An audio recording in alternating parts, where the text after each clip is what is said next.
Welcome, friends, to the 6th Moral Economy podcast. I am one of your hosts, Andrew. Another one of your hosts, Eddie. And I am your other host, Frat. And I'm also a host, and my name is Chell. Today we are going to be discussing the school-to-prison pipeline. I don't know if you have been watching the news in the past week, but recently a video has emerged of a cop slamming a 13 or 14-year-old She's a teenager. It's kind of hard to find. I can't find the age of her high school student for not giving her cell phone up. Slamming meaning that he takes her by the neck and slams her onto the floor. And then throws her against the wall. And drags her out of the room. And so Eddie's going to be talking about this. Yeah. So school to prison pipeline is pretty much what we're talking about. Before we get into what exactly that is, just want to compile some facts, some stats, let you guys in on. According to some news reports and data collected by advocacy groups, over the past 5 years, at least 28 students have been seriously injured, and in one case, shot to death by school resource officers. These are uniformed police assigned to provide security on K-12 campuses. Now, all the statistics we're going to read out, we're going to reference at the end of the podcast. I hope we can. They'll be on the website and YouTube. But anyways, that's an article released by Alternet. It's called Chokeholds, Brain Injuries, Beatings When School Cops Go Bad. Also, according to the U.S. Justice Department, they spent $876 million to fund nearly 7,000 school resource officers nationwide after Columbine, and another $67 million after the Sandy Hook massacre. According to some criminologists, we don't know what is being used to select these school resource officers, the nature and extent of their training, and their uses. Now, some research has shown that it does reduce crime, absenteeism, bullying, but other research shows that it increases arrests for minor infractions. Now, as you can imagine, black students are arrested at a disproportionate rate, according to the Department of Education. Last March, the Department of Education reported that 92,000 students were subject to school-related arrest, 2011 and 12. Although black students comprise only 16% of total student enrollment, they account for 31% of arrests.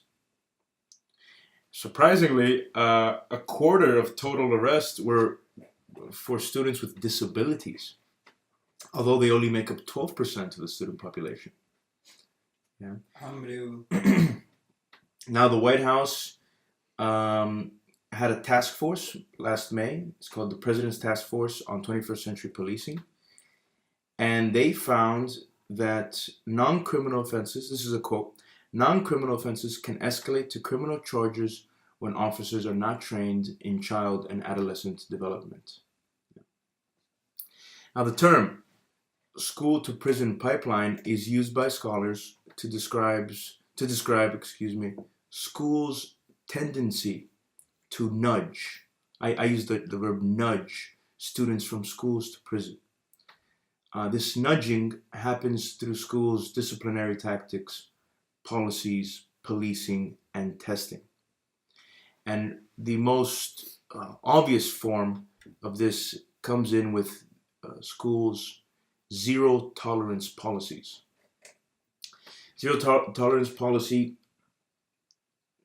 is the kind of policy that sees children, for example, and there are reported cases of this, children handcuffed for untucked shirts, suspended for missing name badges, which has allowed the American Bar Association, this is the association which allows people to practice law, to call these policies as a, quote, one-size-fits-all solution that has redefined students as criminals.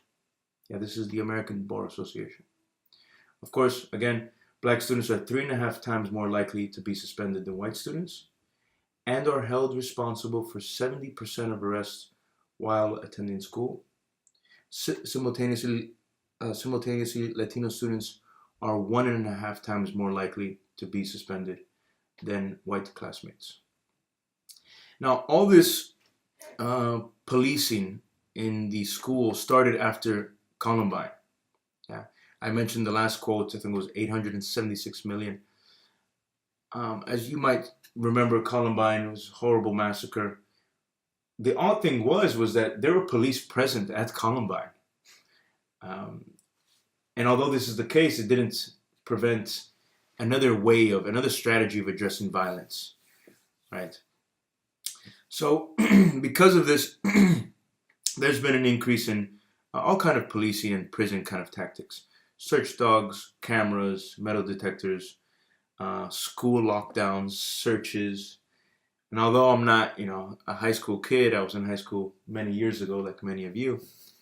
My school went through lockdowns, not metal detectors, but search dogs occasionally, searches. And this has changed the school atmosphere into a prison atmosphere, right? Now, there's a couple of other policies which have been pretty successful in changing the school atmosphere to the prison atmosphere. No Child Left Behind policies. That's pretty much the policy where we want to pass tests, so we have to force kids to learn. To memorize as opposed to learn and be critical thinkers. Something that I hope we would agree is detrimental to the very notion of being a human being, active citizen. I hear that term quite often, especially in Democracy Now! Or other debates around education in the United States. Do you guys know the background to this? No Child Left Behind? Yeah. It's from Bush. It's one of Bush's policies when he came into office in the early 2000s.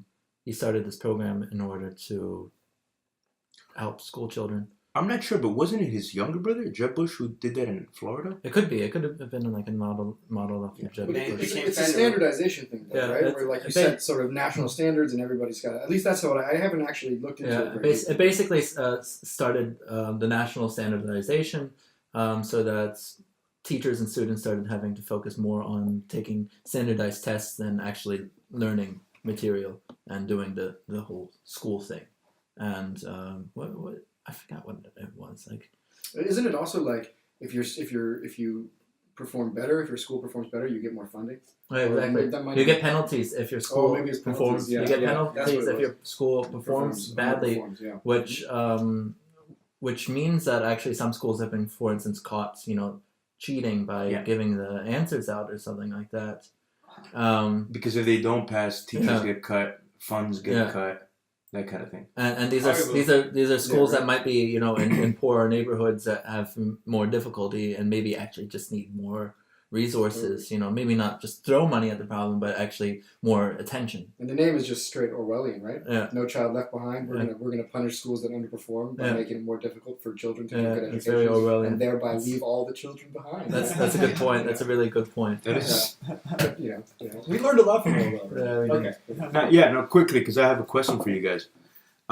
Before I get into the question, though, there's been three main systemic critiques of this kind of school to prison pipeline.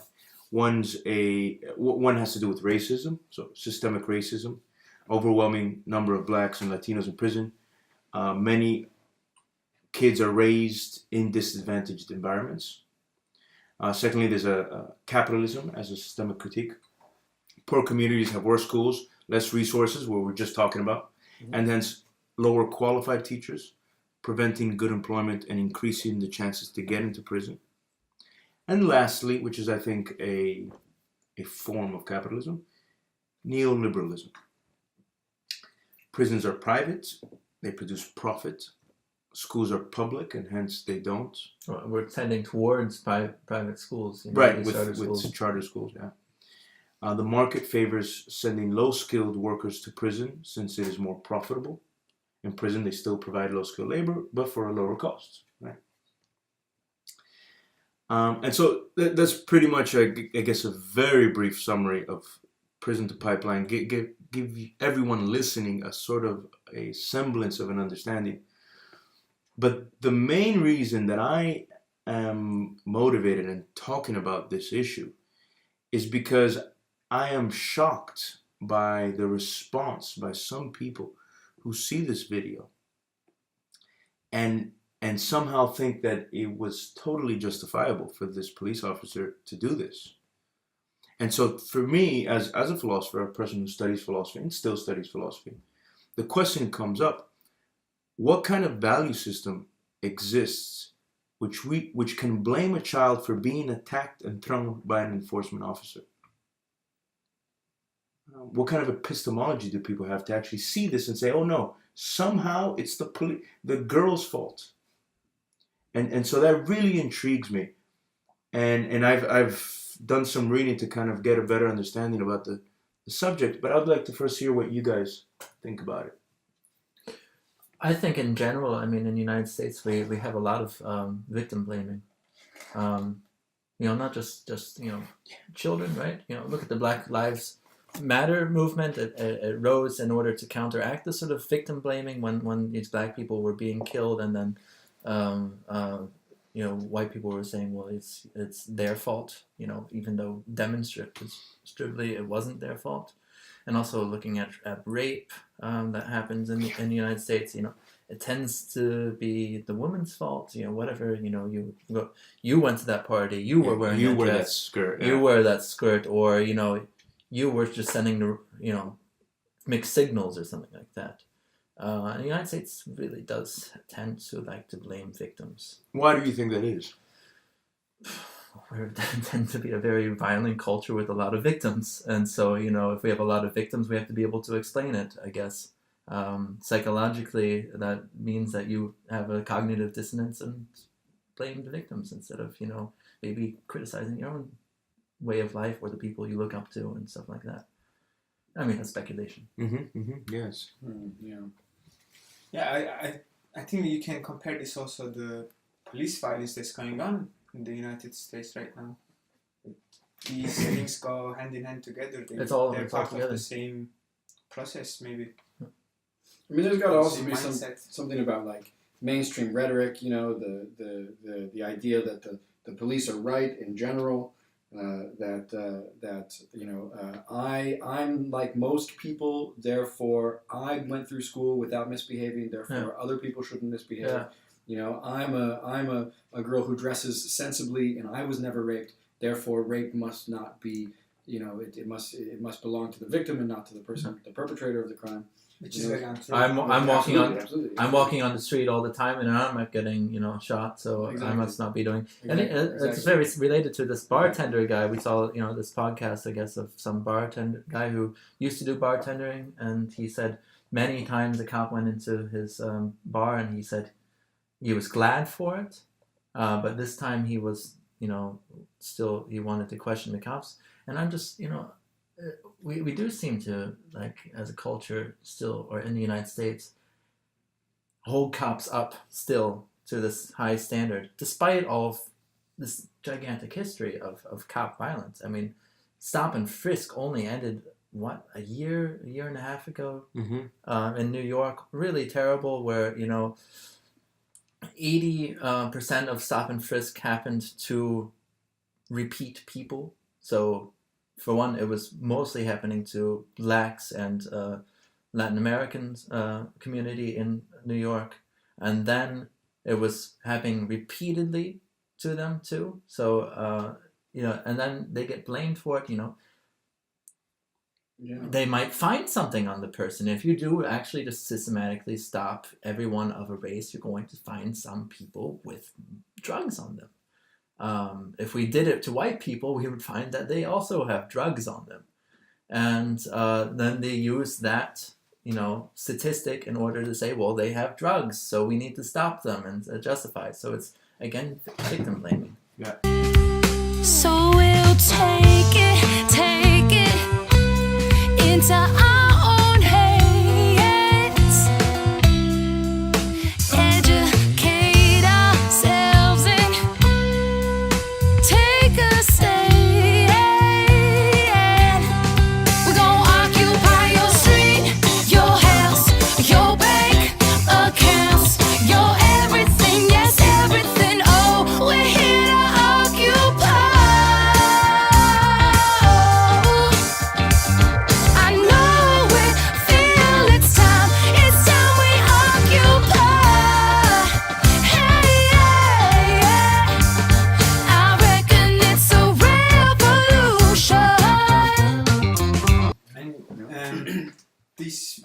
guy, this bartender we were just referring to, we watched on YouTube, and he was actually comparing the police reaction to probably violence in a bar to police violence to a teenager in a high school. Yeah, it was a strange.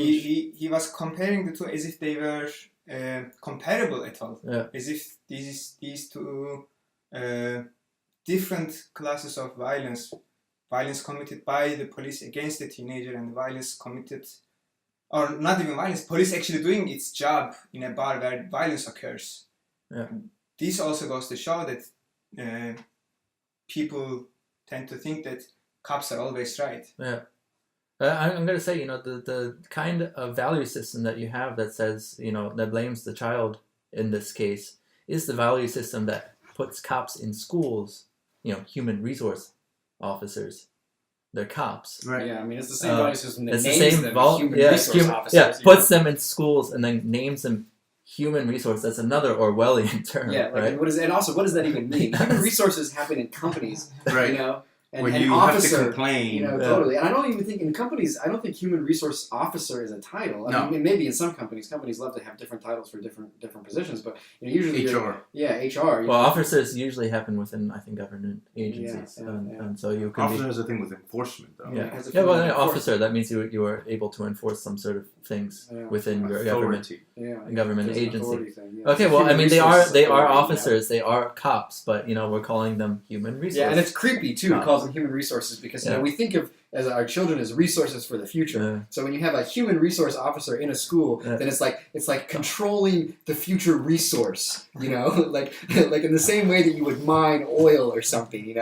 We're protecting and controlling objectification of children. Yeah, exactly. The objectification, Commodification. and commodification. Well, Objectification, commodification of I children. mean, one of the big lines of attack against Marx, sorry to again refer to Marx like I do all the time, that he regarded human labor as a commodity, but people forget that it is the result of the economic system that human labor and then ultimately human life itself becomes a commodity. Yeah.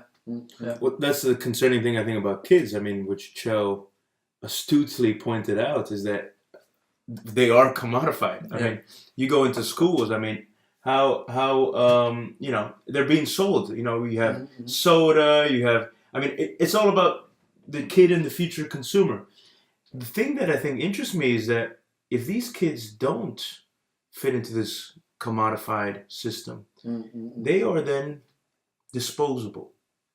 They are then fodder for prisons in the future, or broken goods. If the school is a factory and the children are commodities that are coming out of that factory, if you don't fit this model, then you're like the Coca-Cola bottle that's got a crack in it and you got to throw it out. Well, very telling too then that we have standardized testing in order to differentiate which children are worth, just like you have standardized worth going on into college and stuff like that, and other children which are they're not worth for college. So let's calculate how many prisons we're going to be building based on how many dropouts there are, which is happening because of our standardized testing. Yeah, and it's exactly like in a factory. You have a standard by which all Coca-Cola products out of this factory have to meet, and any Coca-Cola products that don't meet the standard are then discarded. And it's exactly the same. We have schools as factories, and that goes right into the prison pipeline too, right? Yeah. Because they're factories, and the ones that are successful go out and become productive members of society and join this capitalist system. And the ones that don't go straight to prison, and then they also inevitably join the capitalist system by being cheap labor. Yeah. It's forced employment because it's slavery. That's forced labor. Forced labor. Forced employment. Yeah, good to job. make it a little better. Yeah. Wage slavery. Wage slavery. If you're not employable out of your own will in the market, then the prison system punishes you for that. Yeah, that's cool. Yeah. Yeah, I want to have another. I mean, this is going directly off what we spoke about, but actually, maybe we already answered this question. This was my next question. What relationship to democracy does a government have when it gives huge tax breaks to corporations that sell junk food and sugar-filled drinks to kids in public schools, while providing meager funds to address the unprecedented health problems now facing many young people in the United States? It's not a democracy. Yeah, well, it's You not. know what? I'm That's gonna it. go ahead and say that. Call this democracy. Why? Because people are not standing up to this. Yeah. Well, Because people are letting this happen. Yeah. I mean, that's the whole point. I mean, everyone who says that we live in democracies, like for instance, there was this one meme that's or one thing in the internet which it turned out not to be true, but the only time that two democracies ever went to war with each other were Finland and England in the Second World War. Not true. But when I first heard that, I was like, since when was England ever a democracy? Yeah. I mean, it has some democratic elements. That's true. I understand that. Yeah, very few states that we can properly call democratic. Switzerland, maybe. Yeah. I mean, they do. Java. Graubünden, Java and Switzerland. Like Graubünden in Switzerland is like it is the oldest democracy in Europe, and it is direct democracy. So I would call that a democracy, but other than that, where's the political democracy? We're only talking about political democracy. We're not talking about the democracy of the things that affects us the most, our jobs, our daily lives, our workplaces, our interactions with everyday people. Because none of those are democratic. Yeah, like zero. Yeah, none of those are democratic except. But in our political lives, we're maybe 2-3% democratic. Yeah, maybe. People tend to forget how democracy actually came about. It was a product of active, very intense class struggle in Europe. Yeah. And in the United States. Yeah, I mean, class struggle is a dirty word in the United States. Class is a very dirty word. I mean, you can say, you're allowed to say middle class. That seems to be the only one you're allowed to say. And that's basically where everybody is. Yeah. Officially, we're all middle class. We're all middle class, even though there is no middle class anymore. There's actually a lower poor class, working class, and high ruling class, But we're not allowed to mention those two. There's a middle class, and we got to save the middle class. There is no class war. Yeah. Socialism is bad. Yeah, socialism is bad. Now, guys, something that we spoke about earlier, which I would like to get into more because I think it's a can of worms, is the role that neoliberalism and neoliberal logic has played in not only commodifying children, as we've already spoken about, but also in the school-to-prison pipeline. Yeah. So for the listeners that don't know, neoliberalism, I think by many commentators, is considered to be free market ideology, which is spread across many different facets of society. Yeah. With the idea that this is the best kind of logic for everything. And this was triumphed mostly by Reagan and Thatcher. Yeah. Right? Now, what Thatcher did was that she said something very interesting when this kind of value system got established in the UK, that the social doesn't exist. There is no such thing as the society. Right. Society doesn't exist. Yeah. Right. And that's interesting because with that goes, any kind of notion of social responsibility, social needs. What we see nowadays is that all social problems, they get boiled down to the individual, right? Unemployment is not really unemployment, but it's mostly that, the guy doesn't know how to fill out the form properly, Yeah, go ahead, Andrew. I know you I just want to say something about Thatcher, and she actually had the irrational phobia, the irrational fear of beards. I forgot what the phobia is called. She was afraid of beards. Okay. So that might be the reason. Maybe Marx just scared her. That's an interesting, fun fact. She was also against German reunification. She was like the main opponent to German reunification in Europe at the time. Oh, really? She said that if Germany reunifies, they're going to take over Europe. And fast forward to 2015, guys. Right. She hit the nail on the head on that one. God, I mean, Thatcher's fun of saying, but man, she but okay, I mean, wasn't too far off. To get to your question, I mean, okay. I mean, let's look at the idea of liberalizing schools or putting schools into the free market. I mean, for one, who is the group of people who are the ones have demanding? There's supply and demand in the market, right? And who is the demanding ones, and who are the ones who are supplying, right? And is it children who are demanding? Is it their parents? I mean, because children and parents, I mean, they're supposed to be provided the school actually for free. Through taxes. But it's a free thing. For the social contract, So the demand is actually the people who build the schools, or the people who want the schools built, so government officials and stuff like that. So they give money to private companies in order to build schools, to run these schools, to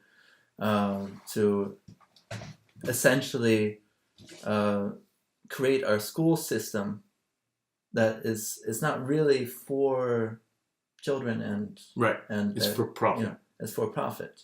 And so we've already got like, one point where a free market system doesn't exactly just work with this idea of schools.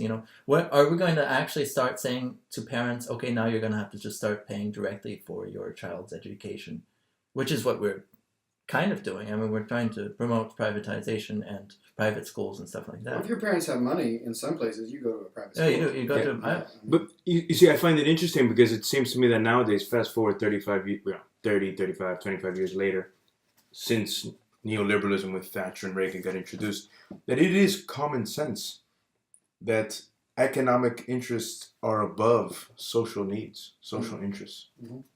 This is common sense, I think, nowadays. Yeah. And that to me is crazy because, I mean, as John Locke has said, common sense isn't so common. Yeah. And I think this is a great case in point. Mm. Because for what you just said, I mean, it doesn't make sense to commodify, to put on the market schools. And also, by doing it, I think, renders the social contract redundant. Because free market capitalism views the individual as extremely individualistic, self-seeking, not compassionate, I think we're reduced to Hobbes' state of nature, right? Poor, ugly, brutish, and short. That's a very astute observation, Eddie. I am surprised that you can do that. That's good. No, I mean that was really good. Yeah. And I mean, I think that's why we're in a kind of society that says, oh yeah, even the victim, you see the victim, the little girl, she should have not resisted. She should have given her phone. Yeah, I mean, if she was a rational agent, she would have just given the phone. I mean, look what happened to her by resisting. Clearly, in our age of where the rational, this sort of economic paradigm where the rational agent, where we all agree to this sort of way of thinking about something, I mean, clearly she's the one that made the mistake, A normal, rational person like everybody else would have just given the phone and probably wouldn't have even taken the phone out to begin with in class. And so it's her fault. And wouldn't have had, parents that didn't exist anymore. Yeah, totally. Right? Totally. You wouldn't have been orphaned. Totally. The rational peasant should obey his master, right? Yeah. I But mean, it doesn't exclude any economic system. It's just if you want to achieve a goal, you are just there to employ the best means to achieve that. If you want to live in a feudal society, for example, you better not rebel. That's right. If you are living in a capital society, you better not rebel. It's the same equation. Yeah. And that's the thing. Capitalist, neoliberal, I mean, I think they're the same kind of thing in a way, but it seems to me that it's not only an economic power relation anymore, it's a political one as well, right? Mm-hmm. It has ways of forming new subjectivities, and it creates new modes of conduct, right? Because the very values that we use to understand the world are these economic values that we're applying in the social. And I have a quote here from a guy, a historian who talks about slavery, Orlando Patterson, where he says, talking about slavery, he called it a social death that has now become the fate of more and more people as the socially strangulating politics of hyper-individualism, self-interest, and consumerism become the organizing principles of everyday life. Yeah. That's really true. There is no higher force than these that actually have such direct influence on our daily lives.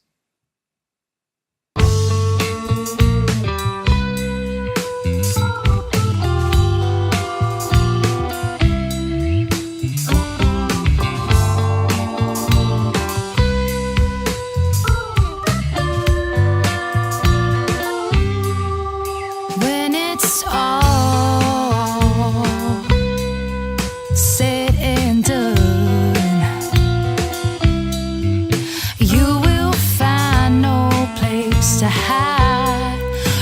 nowhere to run.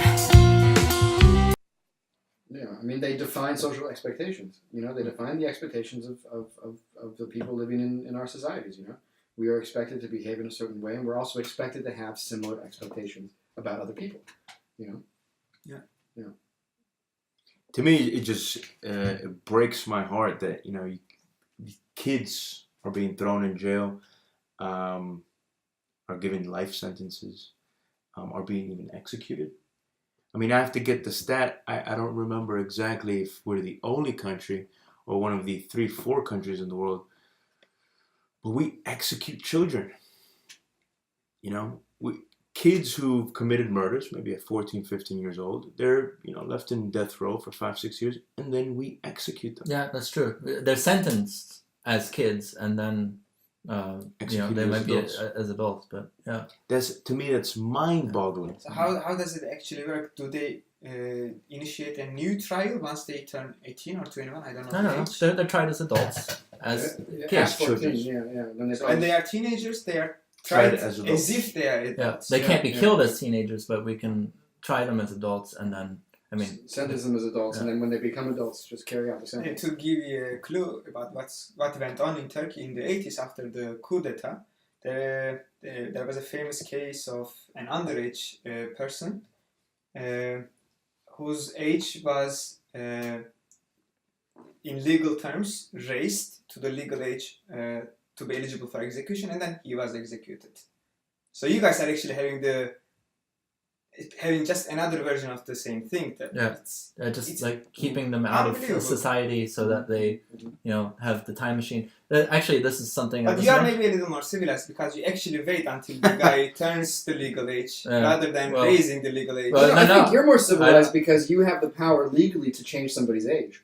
So I mean, you've really embraced this. You might be right. This idea and of also you're not condemning the person Yeah. to be thinking about his death for the next 5 years. That's true. Well. That's true. But also it's like we are kind of doing the same thing. That's very similar because I was listening to Democracy Now! And one person mentioned, you know, when people get out of jail, it's like a time machine, basically, right? Yeah. You know, if they've been there for just 5 years or 10, 15, 20 years, they don't know what an iPad is, or, you know, what is, and even an iPod, actually. What's an iPhone, you know? They went in with not to get out of Apple products, I'm sorry. Android, man. Android. Yeah. PC. Ubuntu. They don't know Linux. what Ubuntu is, Yeah. right? Yeah, but that's actually a good point that you take a person's life. Yeah. And in many cases, in the United States, this happens also on false accusations. There are so many people getting out of jail by the initiative of some lawyers who are pushing for these unfairly life sentenced people to be taken out of prison. And there are so many people, you look at them and then well, I mean, there's a lot of you know, a lot of places where it's 3 strikes and you're out deals, where, you know, the person might have committed 2 violent crimes or 2 crimes that were, you know, severe, but on the 3rd crime it was, you know, something like stealing cookies or something like that, and because of that, then 3rd strike, you're out. You get you get a huge full sentence, and it gets so bad that even judges' hands are constrained. Even the judges themselves have said, "Look, I don't want to give you this. This isn't fair, but it's legislation." And mandatory. What happens if he doesn't do that? If the judge does not? Oh, he'll probably get kicked out. I mean, just like that. Although I wish a judge would actually not do it, and I would like to see what happens. That would set a precedent. Yeah, it would. You're right. Actually, the United States is a precedent system. So, but there are other things. You know, there's like mandatory minimum sentences. Recently, there have been people who have been let out of jail because basically they were caught with drugs and something like. Who cares about drugs, really? I mean, that's not a crime to have a drug. It really is not a crime. As illegal as it is, it's still not a crime. And they're being let out, but, you know, you can land in jail for having drugs for years and years. Yeah.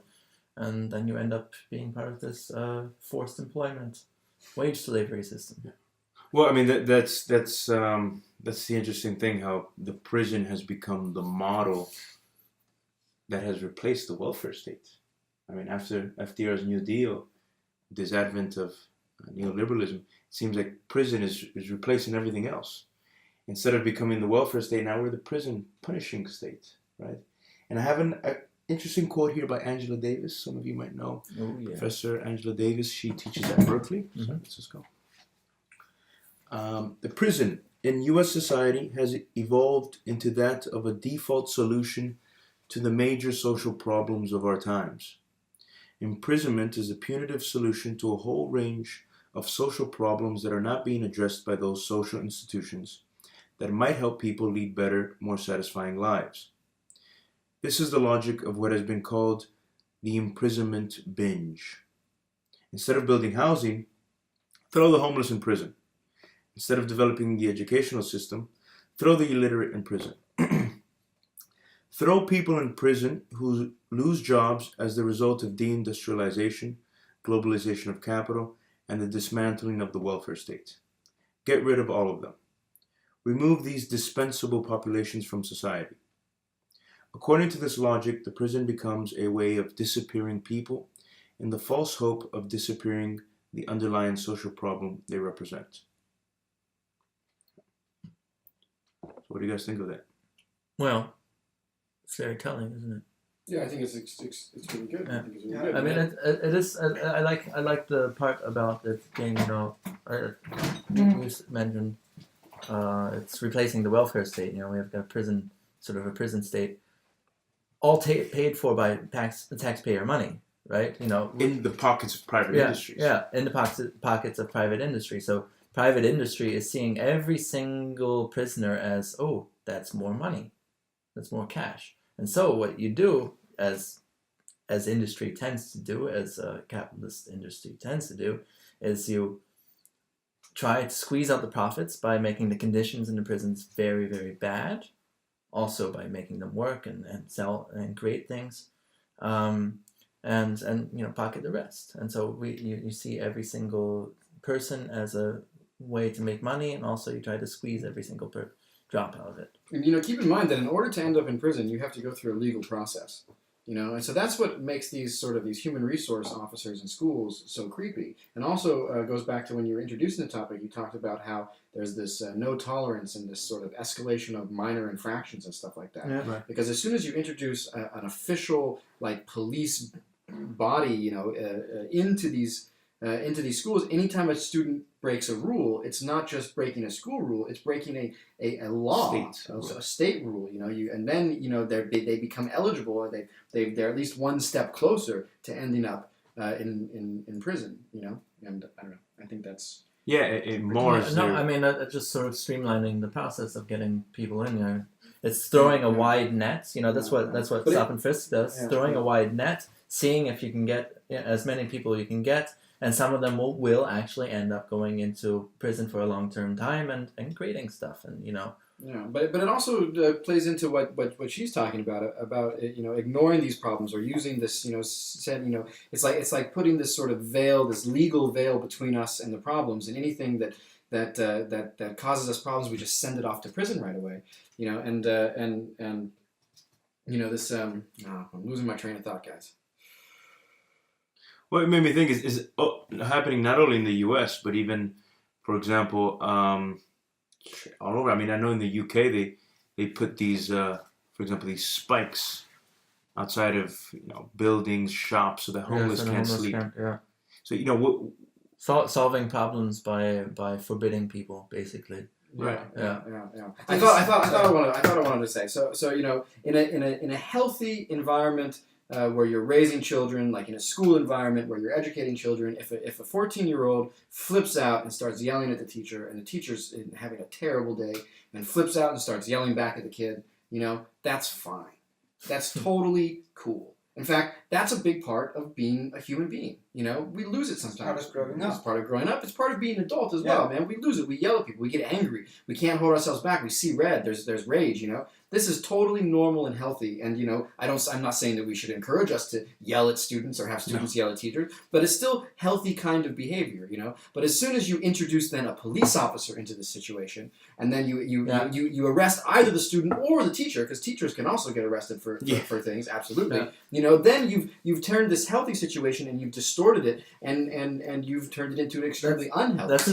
That's an important consideration. I mean, these things are going to happen. People do lose it a little bit. Right. And as soon as you lose, you have a group of people who, when they lose it, they also have power.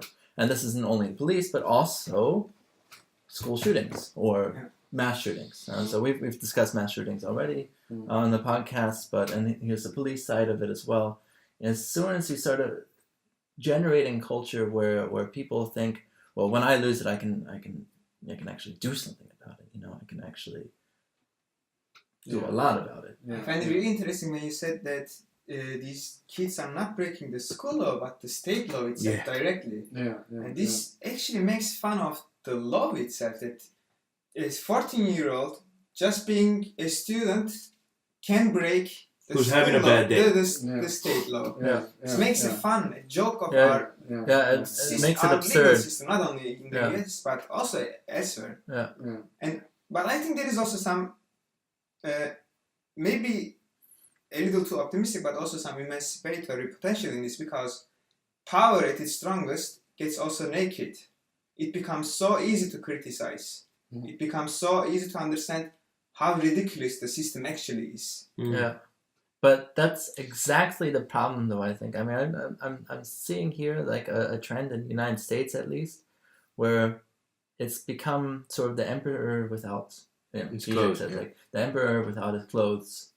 At least on the far right side in the United States, Trump and Carson and even Bush. I mean, in Europe they would just be decimated. That's why they are actually a threat to the system itself. Yeah, that's true. If Trump becomes the president, this is going to be a threat not only for people against him, but also a threat for the capitalist system. Yeah, it'll be the next step. And since we don't like capitalism, we should elect Trump. Okay, look, we've strayed a bit. Okay, we strayed a bit. Just to go back a little bit to what he said, the emperor without his clothes, this emancipatory potential. Yeah, but both of you said.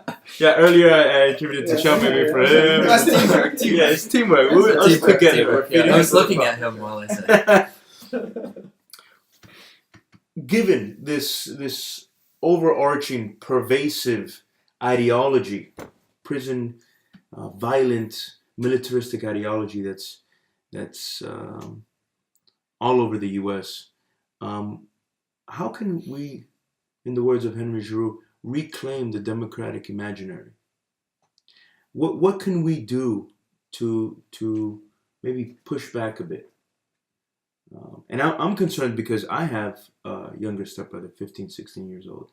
He's in a lot of deep shit. He's already been in deep shit with the law because he acts out in school and just teachers don't know how to act with him, and whatever, he probably has problems at home. But what to do? I mean, and I think any democracy requires a healthy citizenry, and it requires that their citizenry has a kind of critical education so that they could become good democratic citizens.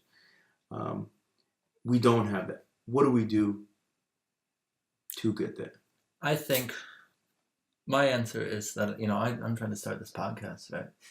That's my answer. I'm trying to just start discussion on this. I mean, that's one democratic element, is public discourse on these things. And then I think, this model of us discussing things is very healthy.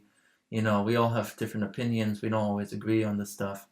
But we need to start talking about it. And I think it shouldn't just be like, we do this podcast and, we change all the world, but maybe other people can start engaging in stuff like this as well.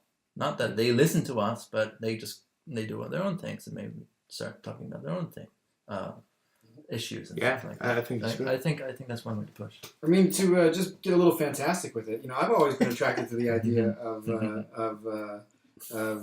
having some kind of like I don't want to say mandatory because I don't like mandatory things, but some way of bringing out empathy, of training empathy, especially in younger generations. And I think that one of the most effective ways to do that would be some sort of exchange program where wealthy people and middle class people and poor people all their children have to go and live with the other ones and their families sometimes and go to their schools for like a month. So they just all do that. When you're 16, you spend a month or 6 months. Definitely an exchange program. Yeah.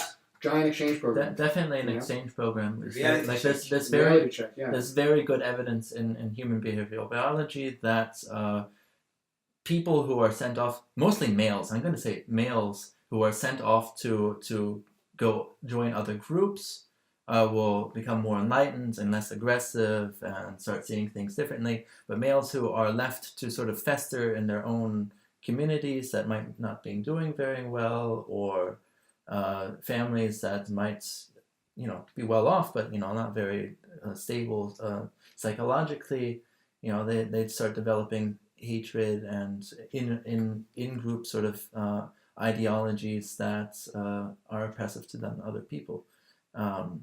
And I think you are perfectly right, Chell. Yeah. I think both of you are right, and I think we could tie them together. The idea of more discourse, talking more about it, and introducing a discourse that is compassionate. Yeah, exactly. Pushing away this individualism, this individualizing of all social problems, and talk and reestablish the commons again. And we can reestablish the commons through more compassion. Because our problems are common. Our problems are not individual problems. Well, no, I mean, compassion is like the reason you would talk about something. Like Chell hit the nail on the head. Compassion is the actual, the reaching out to another person. That's the only time you're ever moral, is when you're actually considering the other person. If you're only considering your own things. I think most people would consider themselves compassionate also, but I think a lot of people have somehow deluded themselves. They're living in some sort of fantasy world because they've insulated themselves from these realities. And that's why it's also so easy for them to then say, it's that guy's fault. I'm a compassionate person, but I have no tolerance for people like that. Right, but you see right here, I would use some compassion on these people and understand that it's not actually their fault. It's the society that they're coming from that has created this kind of hyper-individualism. Exactly. Where they already think about but also having them confront and live in the shoes of these other people would be a way to sort of wake them up a little bit and say, hey, wait a second. I realize after my 6 month stay or 2 month stay or whatever with these people that they're mostly just like me. And if there's anything that I take away from the experience, at least in my mind, hopefully, ideally, what people will take away from this experience is that the injustice does not belong to the individual, but to the circumstance. Right. It's the injustice of the circumstance that we should be angry about and that we should focus on. It's unfair that I get to live in this wonderful, nice house, and I just spent 6 months living in a ghetto with a poor family, and in the end, the people in that ghetto were super nice, but that ghetto and the whole system that created that ghetto is way messed up, is way screwed up, Yeah. And so. Yeah. I think it's a good place to end because we've come full circle again, like we tend to do on this podcast. So. Thank you very much, Eddie. Yeah. So you led the discussion. It was very interesting. Yeah, no, I think it was great. Yeah. It was a good Great, guys. Good. Yeah. All right. Conversation. Thanks for joining us. Thanks for the material.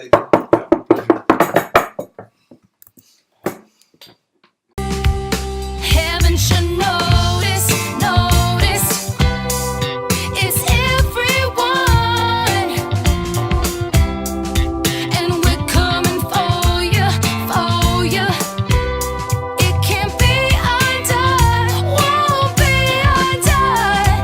We're gonna occupy your street, your house, your bank accounts.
All right, well, we're recording. It's a test, okay? Hey, which podcast is this? 6? This is number 6. Okay. Number 6! Mark of the Beast. I'm just going to say, guys, Number of everything beast. we say here, I actually put at the end of the podcast as like a sort of, Right. You? yeah. Credits. Okay, what do they call that? Just for Bloopers. fun. Just for Bloopers. fun. Bloopers. Just for fun. Just because I can. Start. Welcome.